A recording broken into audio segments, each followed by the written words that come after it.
Manze siku hizi ODM inaona moto bana. Kwa jamaa pale Kisa East, Kuisoro constituency. Jamaa ODM ilimpatia ticket ati akuwe candidate wao. Ilimkuwa imemnominate akuwe candidate wao pale. Kwa hiyo by election ya hiyo ward ya Kisa East, Kuisoro. Wamekataa. Jamaa wamekataa. Jamaa amesema yeye ni mtu wa Tawe movement. Yeye ni mtu wa Tawe movement.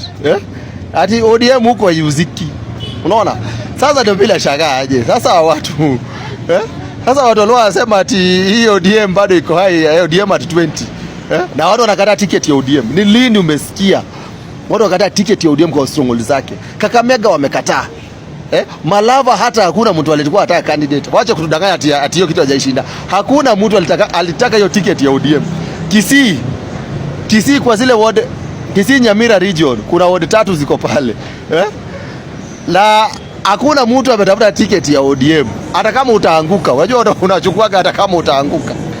Lakini hakuna mtu anataka. Sema hiyo ODM Tawe. Hiyo ODM ni noma. Na hii ndio William anategemea, hiyo ODM anategemea mletee kura. Kuna kura naona. At the decision making table of ODM, the people who sit not at the top of the table here, at the head of the table, they don't have the power to think for themselves. It is these people who think, and these people is always one. Okay? And that is why ODM is an amalgamate of just 3 people who then make all the decisions for all these people. The 3 people I know, one is Raila Odinga, the other 2 are who? The rest are also within his house. They are okay? So it's a very, no, it's the truth. Members of the family, you mean? Members of course, that's what I'm talking about, the members of the family. They're the people who decide who and what happens in ODM. These are the people, all of them are only agreeing and rubber stamping whatever is happening, whatever these 3 have agreed on. In fact, I told you the other time, if these 3, 2 of them agree, then it's okay. But one of them always has a veto power. That's a discussion for another day. That is one. In the scarcity mentality is that if you look at the history of the philosophies of the formations of parties, where ODM comes from, because you have to understand it from its roots. It comes from an area where we've had 2 axes, and I told you the other time. One is the Tom Mboya axis, and one is the Jaramogi axis. Jaramogi was a very prudent man. Don't mistake him. A very prudent man. In fact, even his family members still appreciate that he was more prudent than Raila Odinga. Raila Odinga coming to be, in fact, even his ascension to power was through violence. There's nothing peaceful about it. At Thika Stadium, if you can remember that image where he's covering his head while smiling. If you know, can you for the audience, ilikuwa mchezo ya town. What that means? What do you know? What is the first? Yeah, he's talking to the fallout between Raila Odinga and Kijana Michael Wamalwa at Thika Stadium in 1995. Yeah, where they were fighting for ODM Ford Kenya chairmanship. Ford Kenya or Ford? Ford Kenya. Jaramogi had died the previous year, in 1994. 94, right. And left the reins in the hands of Michael Kijana Wamalwa instead of Raila. And they were age mates. So Raila felt like, my father has been the party leader. I am his son. I should take over. Entitlement. Yes. But this is the same entitlement that Raila has had over the years. And over the Luo people. You know, Jaramogi had looked at how he had played politics and looked at his son Raila, and he saw that same way of approach to issues. That Raila had the same way of approach to issues. He remembers, because Jaramogi, when he resigned as vice president, that's where the rain started beating him. But Wamalwa Kijana was more proactive. He's not combative in even his approach to issues. Right. So Jaramogi felt that Ford Kenya will be safe in the hands of Wamalwa. Wamalwa. But Raila felt, no, this is not the right way to go. Raila used to disrupt even his father's parties when his father was still alive. He could come to meetings where the father was. He did it in Nakuru. Yeah, and the father at times would say, Molo Koro Donjo. Kuiuru Matin, Molo Donjo. Even the father was afraid of him. There was a rally in Nakuru and every important person had arrived. Yeah. The program was going on, except Raila Odinga. So, just when the dignitaries are about to start to speak, Raila enters the stadium with a multitude of people. And he doesn't go direct to where people are seated. He walks around the stadium. You see, the dais is the other side, but he's going this way, just to announce that I have arrived. And it took the intervention of his own father, who took the microphone and said, "Hey, Raila bwana, unaharibu mkutano." And that was the time the country took note of Raila. That's where the country noted that Jaramogi has a son who is very, very, very, very stubborn. That was the beginning of his nationwide. Yeah. So the violence that you see in ODM also comes from the point of scarcity, where there are no enough resources there. In fact, I can term ODM as a receiving teller. If you ever go into a bank, there are teller 1, teller 2, teller 3, teller 4, where you can go and deposit and withdraw. But there's one where it is receiving only. Okay? Receiving teller. In that there's nothing that they give. They give nothing, absolutely nothing to the people. Even they don't even have proper party structures anyway across the country. If you look at the offices that they have across in Mabati, and that is a county office, Mabati. One time I had to renovate the Kisumu one fully from the ground up. Okay? This is a party that is bereft of... ODM na polisi in the same WhatsApp group. Polisi never wako na fuel. ODM is trouble. Like ODM is just... you see, it's a capture. It's a capture where these guys are told, be loyal, there is hope. Hope. That hope is...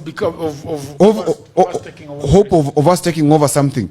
Hope that is not yet seen. Hope that we have not figured out yet. But you have to be loyal to this person who is taking us to the hope. Okay? And in that, if you are not loyal, you meet violence. Because why are you not loyal? If you're not loyal, you're kicked. You're kicked out. People like Edwin Sifuna, for example, who you've had in the recent past, talking about issues which are credible. In fact, even the other day, yesterday, you had one of the ODM young representatives who we were with talking about them following Sifuna. If Sifuna exits, they are gone with him. And you hear some of the ODM Godzillas who've been existing ever since ODM was formed, saying that Sifuna should be punished for talking sense to the party. ODM does not condone democracy. In fact, I dare say, Raila's violence and ODM's violence, of course, the ODM's violence comes from Raila himself. But it also points to a very interesting thing about Raila. Can I tell you that Raila is a very big coward? That's why he's never taken power, ever since he started contesting. Okay? And this fellow, whenever he's been met by serious violence, he's always exited. Once in this city where we are today, there was a mayor called Akinyoile. During the reign of Akinyoile, Raila never ever stepped into this city because that fellow was extremely violent. Ilikuwa kiboko. And anybody who has ever meted violence against Raila has always given them their way. Obado is one of them. If you remember in 2017, Anyang' Nyong'o here, Joho, and all that cabal went to Migori to campaign for, I think this was Chila Yako, for governorship. It was total war. They were beaten, wakaingia chini ya meza. Okay? Because ODM understands violence. They don't understand that things can be done in a very good way. Democracy. There's no democracy in ODM. In fact, democracy is pontification and Raila is the pontiff of democracy, where he believes that democracy should be the way. But his true life is not democratic at all. There's nothing democratic about him. In fact, I can tell you, Raila has 4 personalities. One is called Aluo. Another one is called Amolo. Another one is called Raila. Another one is called Jacom. Do you understand what he's talking about? You may be meeting Jacom and you discuss with Jacom something at 7 a.m. Okay. Then you meet him again at 12 noon. But you realize you're not meeting Jacom now. Now you're meeting Aluo. Or you're meeting Raila. Raila is the one who does the shamra, the juok pain, the one who moves and the world says is walking around. The enigma. The enigma, yes. That is Raila. Aluo is the kigeugeu. This one makes decisions like these 4 people have to agree for something to be in line. And that conflict, that consensus paralysis within Raila is what then manifests as violence, because people can't figure you out, so they go with the force. But it's a very big coward. Yeah, the Kisii guy could not figure him out when they went to Nyayo, when they went to Uhuru Park. Which Kisii guy is this one? Nyachai. after the meeting where the money was given. Nyachai never went to pick his coat. What happened in Nyachai's court? He was expecting to be announced as a flag bearer to Uhuru Park. Actually, they agreed, right? But they had agreed behind the scenes. And the money exchanged hands. Yeah. Here. But, and you look at how Raila spoke, how he coined that statement of Kibaki Tosha. He didn't say Kibaki anatosha. No. He said, si Kibaki anatosha. Yeah, actually, that's what he said. Si hata huyu Kibaki. He said, si hata huyu Kibaki anatosha. Yes. The crowd went into a frenzy.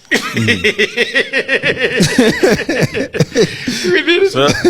to finish this podcast, my brothers and sisters. What? Niko kazi wana chapati ni 10 bob baba, nisitaki kumpe kazi. 10 bob na umeregister kama voter. Voter. Hiyo bado ngoja nini? Enda register kama voter huko. BBC leo tunawaletea habari kuhusu launching ya boobs za Vera Saidika, na wanaume wamejaa kuliko wanawake katika ile venue. Sasa Genz mna report hizi nini? Uko na kura? La hasha. Na mna report hizi nini? Genz chukua kura, time ya maandamano mlitokea ati sijui 1 term 2 term. Hizi vitu enda chukua kura saa hii, cameraman enda chukua kura. Wacha tu hiyo. Wacha nikupige 2 term sasa. Wacha hii sana. Genz mnatoa vita mia kucheza pool na mna vote. Enda chukua kura. Very nice. Leo nimekumiss bana. Genz mbona mnaibia Genz mwenzenu? Mpesi yake. Mregister kama voters. Enda mregister, enda mpige kura. Very nice. Ile siku ni leo. Come with me as I propose to my mpoa. Come. Mahari nini? Unaoa nini? Umechukua kura? Enda chukua voters card kwanza. Very nice. Hadi sasa tumerudi form. Sinakwambia Man U new team. Man U new team. Man U kitu gani? Umechukua vote. Enda mregister mpige kura. Very nice. Wacha nijiekelea please, kesho nazamkia nende mjengo. Mjengo gani? Umechukua vote. Enda chukua vote kwanza. Very nice. Sikia dino naenda kutafuta kazi, uko na interview sahi. Genz unaenda kutafuta interview, umechukua kura? Bado sijachukua. Enda uchukue kura kwanza. Very nice. Hi Kenyans, mi sina maneno mengi. All I want to say is Ruto must go like yesterday. Bye.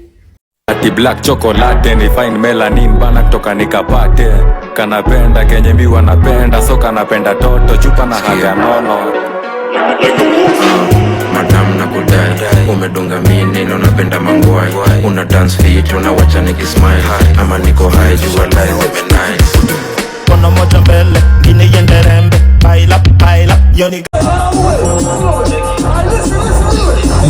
enyewe Ruto must go. Enyewe Ruto must go. By the way, Ruto must go. Enyewe Ruto must go.